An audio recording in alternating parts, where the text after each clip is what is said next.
On a cold, gray evening, in a humble apartment on the edge of a bustling city, lived Jim and Della. They were young, in love, and struggling to make ends meet. Their little apartment was simple, barely furnished, with a worn couch, a small table, and a window that let in the faint glow of street lamps. It was Christmas Eve, and Della sat by the window, looking out at the falling snow. In her hand, she held a crumpled $1.87. That was all she had managed to save, and it wasn't nearly enough to buy her husband Jim a proper Christmas gift.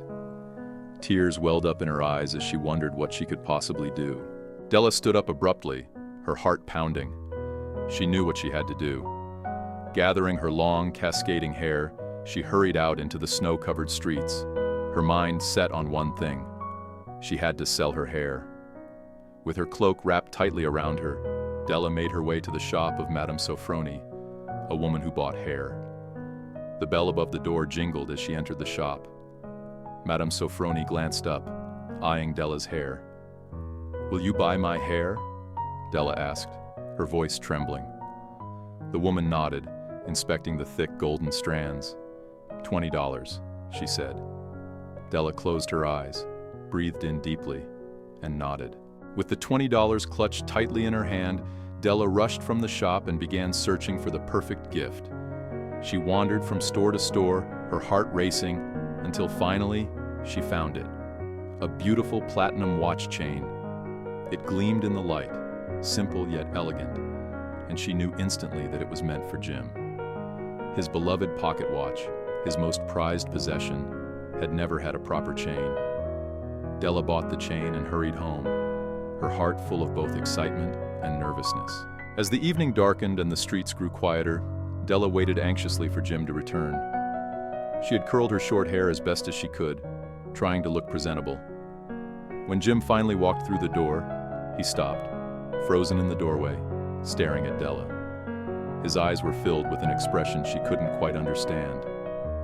"Jim, don't be mad," she whispered. "I had to sell my hair to buy you this." She held out the chain, her heart beating wildly. Jim slowly smiled, his eyes softening. "Della, nothing could make me love you any less," he said gently. Then he held out a small package. "Open it." Inside, Della found a set of beautiful, ornate combs, the very ones she had admired in a shop window for months. Jim had sold his watch to buy them. Jim and Della sat together, holding their gifts. Gifts they could no longer use, but which held more meaning than anything money could buy. They had each given up their most prized possessions to bring happiness to the other, and in doing so, they had discovered the true meaning of love and sacrifice. As they sat together, with the warmth of the fire filling the room, they realized that they were richer than ever, for they had each other. And that, above all, was the greatest gift. And so, Jim and Della, like the Magi of old, had given each other the greatest gifts of all. Not material things, but their love, their sacrifice, and their willingness to give up what they valued most for the happiness of the other. Their story became a symbol of what Christmas truly represents: the spirit of giving, of love, and of the unspoken acts of devotion that bind people together. And though they had little, they had everything that mattered. In the end, it was not the gifts themselves,